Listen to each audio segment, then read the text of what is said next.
Buenos días. Nos encontramos después de un año acá de nuevo con amigos que tan temprano a veces no vienen, que están viniendo más tarde, todo eso lo sabemos siempre.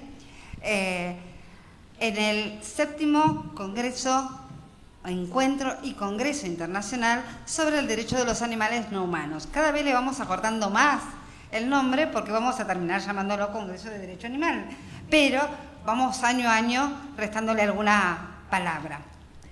Les quiero decir que ante todo agradezco a la Universidad de Buenos Aires que sigamos haciendo estos eventos. Uno no llega a este número del 2018 hasta hoy si no tuviese el apoyo del Departamento de Ciencias Sociales. No iba a decir la universidad nos da los salones, pero si el departamento no lo gestiona, nosotros no tenemos los salones. Pero el Departamento de Ciencias Sociales siempre nos ha apoyado. No digo que la facultad no nos apoye, todo lo contrario, nos apoya también en su medida como es la característica propia. ¿Qué es lo importante que tenemos acá? Que hoy van a escuchar gente de diversos países de la Argentina hablando de temáticas más que interesantes. Van a hablar de la familia, de la violencia interespecie, van a ver las ciencias más duras, veterinaria, biología, hablando sobre cómo se llega de ese concepto del objeto al sujeto y qué pasa. Después van a ver a jueces y va a terminar esto cerrando, en el medio hay un montón de cosas más, por supuesto, cerrando Rosa María de la Torres, que es una jurista importante, no solo en tema animal, sino importante ella en sí, mexicana. No voy a hablar del nombre que tiene toda su exposición porque es larguísimo, pero la pueden leer tranquilamente en eso. Mañana, como si esto fuera poco, vamos a seguir. Primero va a haber una mesa sobre algunos institutos y comisiones de nuestro país para que vean, vienen hasta los alumnos del CBC, que tengo. Algunos que cuenten sus problemáticas y hablen de sus situaciones, ¿no? Eso es una invitación que hemos hecho. Y después seguimos, los animales en situación de catástrofe, si son sujetos, si no son sujetos, cómo funcionan, ¿no? Y seguimos en esta temática porque, Brasil aporta muchísimo, de hecho nos aporta 3 personas, México 2, ¿no? Chile también aporta, no vamos a dejarlo afuera, Bolivia también aporta, Uruguay también, ¿no? Siempre la pregunta es si Paraguay, y es que Paraguay todavía no encontré la persona, pero ya está, ya para el año que viene prometo tener también de Paraguay, ¿no? Porque Colombia siempre tenemos. Pero también es muy valioso lo que tenemos los argentinos. Vamos a tener a los fiscales, vamos a tener litigio estratégico para que sepan lo que es, ¿no? O sea, cómo se hizo el tema del toreo, cómo se hace el tema de los carpineros, cómo se hace el litigio común, que tiene que ser estratégicamente pensado, ¿no? Y también cómo pedimos ayuda a los biólogos, a los veterinarios, a los psicólogos. Acá tenemos un genio, ¿no? Que es Marcos Díaz Videla, que después que salió de Juana yo pensé que no iba a venir nunca más acá. Y ahí llevó a Diego, acá no lo trajo. Su perro, su perrijo. Pero que siempre nos aporta cosas y siempre nos dice que sí. Y uno dice, pero ¿por qué es más, él nos pregunta, ¿por qué me llaman siempre? Porque siempre tenés algo nuevo para decirnos, ¿no? Entonces, en esto los vengo y decirles bienvenidos en el mundo del derecho animal y en el mundo de los derechos sobre los animales, que es mucho más amplio. Trataremos entre todos de dar un pantallazo y tenemos el honor que hoy nos va a abrir Ricardo Rabinovich Bergman. ¿Cuántos años ya? Como 16 con vos de su adjunta, y le digo mal el apellido. Y él me lo perdona todavía, no sé, hasta mañana me echa. Todo el mundo lo dice mal. Ah, bueno. Lo bueno es que todo el mundo lo dice mal, ¿no?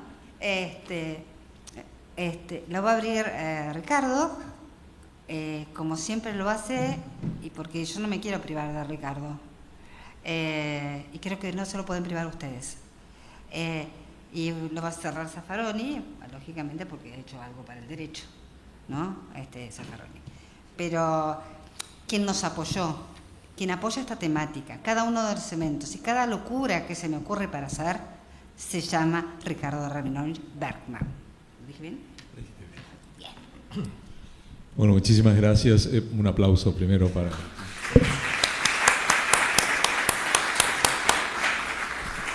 Muchísimas gracias, querida Vicky. Bueno, voy a acotar una cosa, que si el Departamento de Ciencias Sociales apoya estos eventos es porque las autoridades de la facultad apoyan al Departamento de Ciencias Sociales, o sea que realmente sí se puede decir con total tranquilidad que estos eventos cuentan con el pleno apoyo de las autoridades de la facultad. Yo siempre lo primero que hago, aparte de darles la más cordial de las bienvenidas, es renovar mis felicitaciones y mi alegría hacia Vicky y hacia las cosas que Vicky organiza y que Vicky insiste de una manera notablemente tosuda en seguir haciendo y que van dando un resultado muy grande, porque me estoy mirando la cantidad de gente que se está zoomando en el Zoom, y la gente que está ya tempranito acá reunida, y después suele venir más público y demás, y cómo los temas están entrando en la agenda de la facultad y en el pensamiento general. Esta conducción del Departamento de Ciencias Sociales, que es un resultado de elecciones democráticas y que venimos llevando adelante desde hace más o menos 15, 16 años, tiene una palabra fundamental como bandera, que es una palabra que no está muy de moda: respeto. Respeto. ¿Qué implica tener el respeto como bandera? Bueno, implica estar abierto a la maravilla de la diversidad. O sea, no rechazar las diferencias, sino darles la más cálida bienvenida. Considerar que un mundo donde coexistimos personas que pensamos distinto es el más maravilloso de los mundos. Que un mundo donde el que no piensa como yo es mi enemigo es un mundo peligroso y horrible. Que un mundo donde podemos construir a partir de mirar desde diferentes puntos de vista es quizás el único mundo que pueda hacer que mi reciente nietita tenga un futuro, Anastasia tenga un futuro. Entonces, buscamos abrirnos a los diferentes puntos de vista para incorporarlos al debate, para incorporarlos al diálogo, para crecer en la maravilla de la diversidad. Y entonces, esto que dice la querida profesora Vicky, cuando dice, bueno, a las locuras que ella ha propuesto, a las novedades que ella ha traído, siempre hemos procurado responder con el lema que hemos instalado en el departamento desde hace 15 años: hay luz verde. Entonces, adelante, adelante, no porque necesariamente todo el equipo que está en la conducción del departamento coincida, sino porque queremos abrir al diálogo, queremos abrir a la propuesta, queremos abrir a la mejora del mundo. Y eso se hace, parece, de esa manera. La segunda cosa que quiero hacer hoy, y esto es una novedad, quiero agradecer porque a través tuyo sé que hay varias personas acá que han apoyado, y me imagino que habrá gente de España en el Zoom, que han apoyado la campaña con sus firmas, la campaña para terminar con el horrendo exterminio de los coipos en Girona.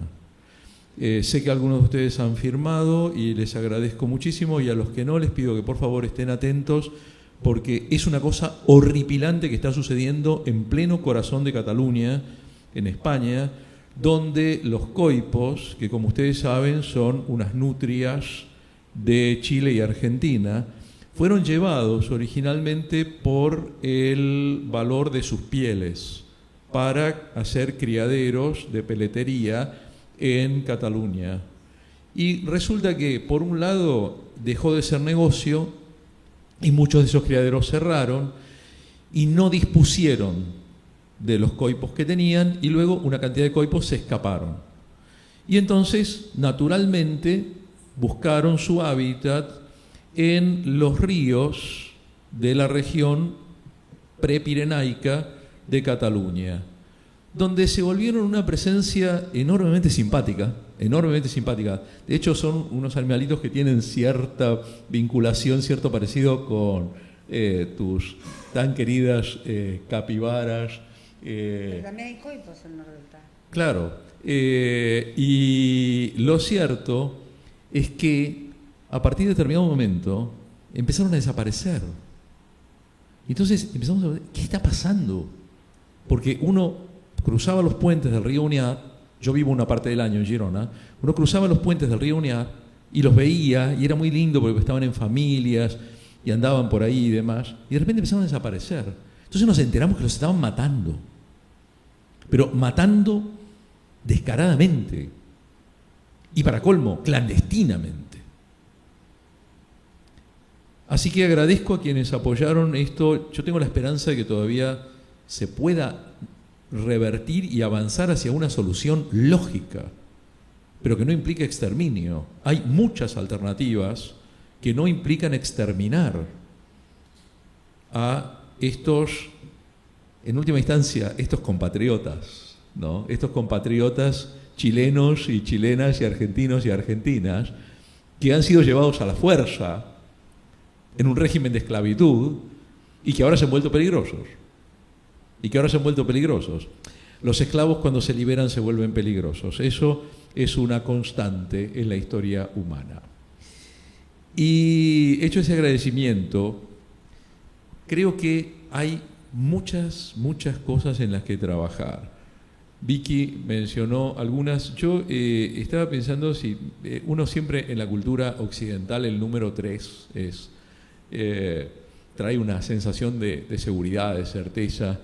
Yo pensaba, bueno, ¿cuáles eran los 3 puntos que yo personalmente creo que en este momento, en el contexto argentino y en el contexto latinoamericano fundamentalmente, y quizás en un contexto también mundial, hay que considerar? Primero, evitar la crueldad. Creo que es un primer paso muy importante. Acá me entregaron este muy simpático papel que te voy a pedir que lo incorporemos a la cartelera del departamento, Yamila, donde se habla de la ganadería industrial, los feedlots y todo este tipo de cosas horribles, y creo que es ya un avance empezar a trabajar para evitar este tipo de explotaciones. Este tipo de explotaciones donde el centro está colocado en la crueldad. Entonces, esto ya sería algo. Yo tuve el honor de estar en Génova bajo la égida de la profesora Luisella Battaglia, una de las máximas pensadoras y pensadores en materia de bioética animal, y cuando la traje a Argentina y la llevé a Mar del Plata, y entonces íbamos por la ruta 11, que preferí la 11 antes que la 2 para que viera un poquito más la realidad del campo argentino, y cuando íbamos por la ruta 11 y pasábamos por algunos campos enormes donde estaban las vacas, ella me decía, esto es otra cosa. No estoy de acuerdo, pero es otra cosa. Después pasamos por unos feedlots y me dijo, acá se fue todo al diablo. Lógico. Entonces, por empezar, yo les confieso una cosa. Yo me dedico a la historia, fundamentalmente a la historia de los derechos fundamentales, y no creo en las revoluciones. Históricamente, todas las revoluciones terminaron mal. No consiguieron imponer su agenda y terminaron en general en baños de sangre, en gulags, en campos de prisioneros, etcétera, etcétera, o en restauraciones atroces. Yo creo en los cambios pequeños. Esos en general funcionan. Los cambios tranquilos, los cambios consensuados, las pequeñas modificaciones que van generando conciencia en la comunidad. Creo que debemos trabajar en ese sentido, con un lenguaje que sea un lenguaje no confrontativo, violento, no agresivo, porque eso lo que hace es generar una reacción. En lugar de incorporar gente, en lugar de incorporar al diálogo, genera una reacción, un cerrarse. Entonces, yo creo que el camino tiene que ser un camino de diálogo. Vale decir, ¿cuándo insultamos?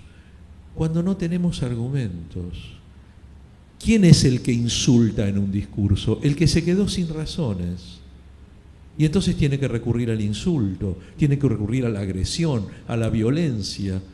Pero sobran las razones para avanzar hacia el respeto hacia nuestras hermanas y hermanos animales no humanos. Sobran las razones.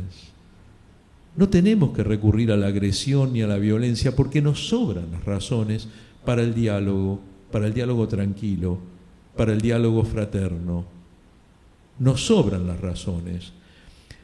Creo que hay que avanzar hacia la terminación racional de los zoológicos. Los zoológicos fueron concebidos en un momento en el cual parecía una idea aceptable, y me parece que en ese contexto quizás hasta podríamos considerarlo como un momento favorable en el camino del reconocimiento del respeto hacia los animales no humanos. Porque en su momento, en la construcción del zoológico, el famoso zoológico victoriano, fue la primera vez que hubo un contacto para muchísima gente con animales no humanos que no tenía manera de conocer. No había cine, no había televisión, había pocas imágenes. Y entonces hubo una posibilidad. Yo nunca me puedo olvidar cuando nosotros estábamos en España hace muchos años y estábamos en Andalucía y teníamos a nuestro hijo mayor, que hoy en día es un señor grande y que era un bebito, y fuimos al zoológico de Sevilla y él era chiquito, pero ya hablaba y demás, y había una jaula donde había un chimpancé. El chimpancé estaba sentado con la cabeza sobre el puño así, con una expresión que yo diría socrática. Yo me lo imagino a Sócrates con esa expresión así, mirando a la gente en Atenas. Y había un conjunto, era un domingo, había un conjunto de gente que le tiraba cosas porque no querían ver a un mono sentado que los miraba, querían que hiciera monerías. Entonces le gritaban y le decían, ¡muévete mono, salta mono! Y demás. Y mi hijo Ezequiel me dice, vámonos papá, pobre mono, vámonos de acá. Y yo le dije, ¿sabés lo que pasa? La inteligencia está en la jaula en este momento. La inteligencia en este momento no está en la gente que está acá, está en la jaula. Esto sin embargo, llevó a que mi hijo pudiera por primera vez experimentar de manera directa el ver que un chimpancé es una criatura inteligente, sensible, que puede experimentar tristeza, dolor, y que puede reflexionar. De manera que yo creo que los zoológicos hoy no tienen sentido, pero sí pudieron haber tenido sentido en el siglo XIX y en parte del XX. Hoy parece que la actitud lógica y racional es procurar que los animales no humanos que están en los zoológicos tengan un resto de su vida lo mejor y más tranquilo y decente que se pueda conseguir. Y transformar los zoológicos en otra cosa y usar todos los recursos que hay hoy en día, que si tú quieres estar en un safari, hoy en día te pones unos anteojos de realidad virtual con un programa bien hecho y te pasan los leones y las jirafas y los rinocerontes y te puedes meter abajo del mar, porque también hay que terminar con los acuarios, por cierto, que son zoológicos marinos o acuáticos. Y tú te puedes meter abajo del mar y te pasan los tiburones y las ballenas y todo eso, mucho mejor que en un zoológico. Mucho mejor que en un zoológico, porque te pasa mucho más cerca. El tigre viene y te lame la cara, ¿no? Entonces, realmente, hoy en día, tecnológicamente, no tiene ningún sentido mantener un zoológico. Hace 100 años quizás sí. Y quizás eso nos haya ayudado. Uno no deja de pensar que Cesare Lombroso, cuando hace su esquema de que los delincuentes vuelven al simio, atávicamente el delincuente vuelve al simio porque el simio es violento, porque el simio viola, porque el simio mata, porque el simio... Entonces, cuando un delincuente se expresa de esa manera es porque está regresando hacia el simio original.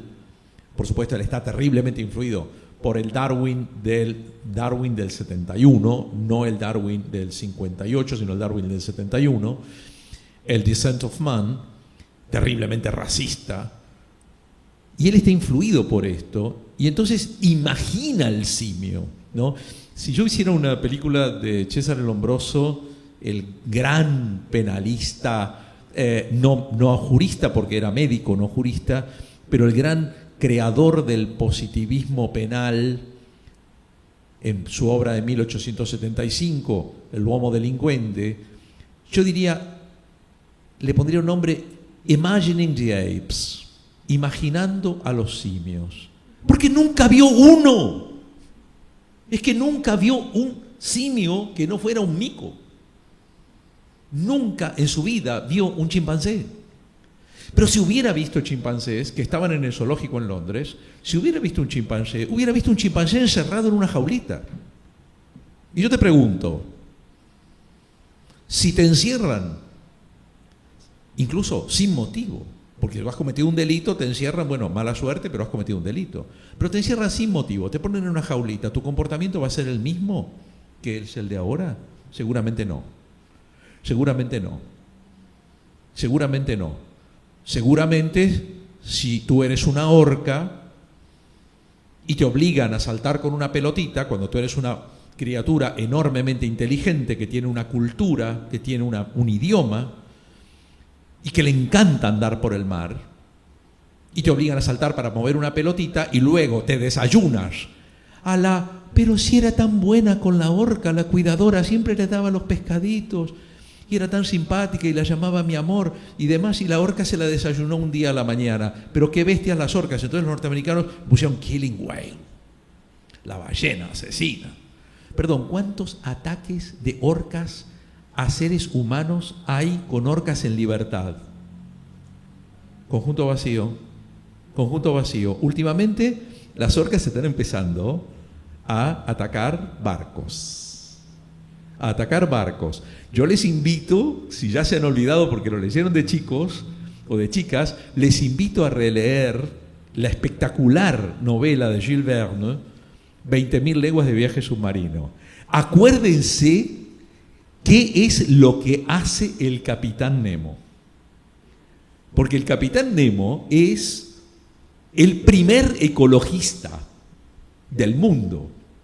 Y Jules Verne, porque la gente se olvida de eso, la gente ve el submarino, todo eso, pero el Nautilus en realidad es una máquina para terminar con la explotación de las ballenas. Y esto es interesantísimo, porque ¿por qué las orcas están atacando los barcos? Es un fenómeno que ha empezado ahora, ha empezado el año pasado y está dándose mucho. Atacan los barcos y no los hunden. No los hunden. Joder, la orca es muy inteligente. Es extremadamente inteligente y nos está mandando un mensaje. Déjense de joder. Ahora, eso es lo que ve Lombroso y elabora toda una teoría alrededor de eso. Tuvimos que esperar muchísimo hasta la recientemente desaparecida y tan extrañada Jane Goodall.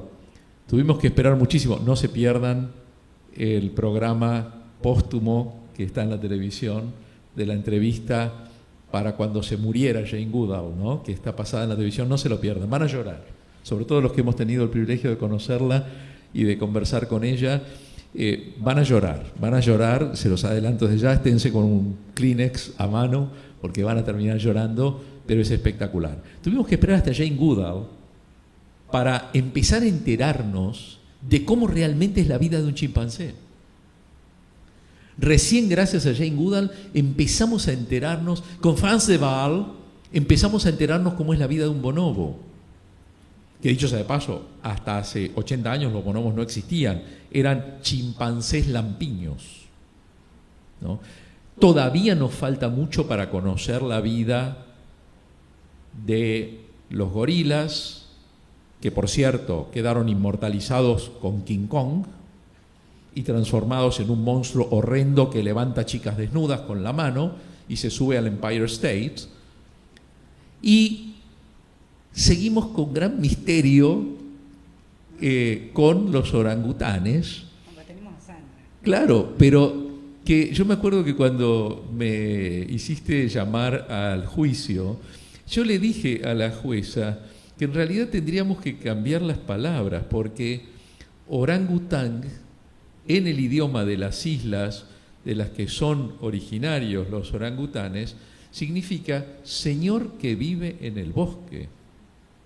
Entonces, en lugar de decir la orangutana Sandra, tendríamos que decir la señora Sandra que vive en el bosque, ¿no?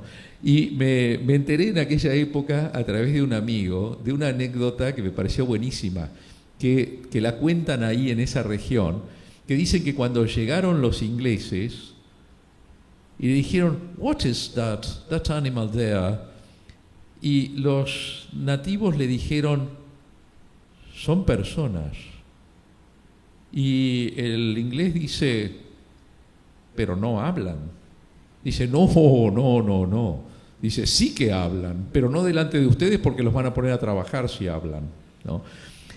O sea, decir realmente Sandra, que no sabemos cómo se llamaba, porque Sandra se lo pusimos nosotros, pero no sabemos cómo se llamaba, por ahí se llamaba, ¿no? Sandra realmente es un misterio. Es un misterio. Recién ahora estamos empezando, gracias a Jane Goodall, gracias a otras investigadoras, recién ahora estamos empezando a darnos cuenta esta magnitud. De los cetáceos todavía va a costar mucho trabajo, porque va a ser muy difícil trabajar en el descubrimiento de las culturas de los cetáceos en libertad. Ya se están catalogando varios diferentes idiomas de orcas, de delfines y demás.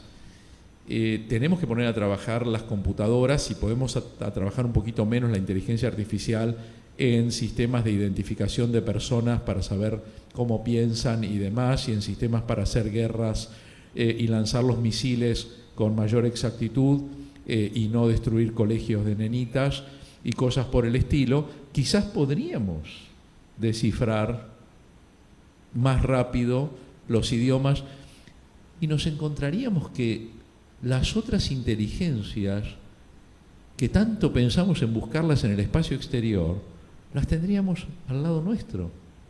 Eso sí, ¿cuánto tiempo vamos a tener que dedicar a pedirles perdón? Cuando podamos hablar con los delfines, cuando podamos hablar con las ballenas, ¿cuánto tiempo, cuántas lágrimas vamos a tener que derramar pidiéndoles perdón por todo lo que les hemos hecho y por todo lo que les seguimos haciendo? Qué vergüenza nos debería dar como especie. Y el otro punto que me parece importante es el punto de avanzar hacia la familia multiespecie. Esto es algo que yo tengo la profunda esperanza de que la querida profesora Vicky pueda liderar, por lo menos acá en Argentina, una legislación, una propuesta. Me encantaría pensar en este momento realmente, cuando veo cómo funciona y cómo está el Congreso argentino, la verdad es que no sé si se le pueden presentar leyes a este Congreso, sinceramente. No sé, más bien pienso que les tiraría una pelotita para que se la empujen de uno al otro o una cosa así, porque realmente no sé si darle una ley, un proyecto de ley a este Congreso. Es como llevar un proyecto de ley al conventillo de la Paloma. No sé realmente si tiene sentido hacer un proyecto de ley para este Congreso argentino actual, pero igualmente seguimos siendo una república supuestamente con un parlamento, y habría que hacer una ley para avanzar hacia la familia multiespecie. Ya tenemos unos precedentes generados por Vicky, el precedente también, claro, por supuesto, el precedente quizás más importante, uno de los más importantes, me toca muy de cerca porque fue una perrita de mi familia, Liuba, y creo que hay que seguir mucho por ese camino para generar esto. Y el otro día comenté esto en un curso de una universidad ecuatoriana por Zoom, y un alumno peruano y una alumna ecuatoriana me dijeron, pero en realidad esto lo tendríamos que hacer a nivel de una legislación de toda Latinoamérica. Y me parece una buena idea, Brasil, todos los países hispanoamericanos, hacer los países francoamericanos, hacer una legislación que contemple en un nivel regional las nuevas formas de familia multiespecie. En fin, prometí que iba a hablar poco y hablé mucho, pero, no cumplí. Pero creo que estas reuniones tienen agendas extremadamente interesantes y que son reuniones que tienen la particularidad de que, en última instancia, lo que buscan es mejorar el mundo. Yo no sé si todas las reuniones de juristas buscan mejorar el mundo. Y estas sí. Por eso es que las vamos a apoyar siempre, querida profesora Vicky, las vamos a apoyar siempre, las vamos a recibir con la mayor calidez, y les agradezco, te agradezco como siempre a vos, y les agradezco a cada una y a cada uno de ustedes, y a cada una y cada uno de ustedes que nos acompañan por el Zoom, por insistir en esto y por creer juntos. Yo no digo soñar, porque yo creo que cuando uno sueña no sabe lo que sueña, pero yo más bien pienso en creer y pensar que puede ser un mundo más lindo. Muchísimas gracias.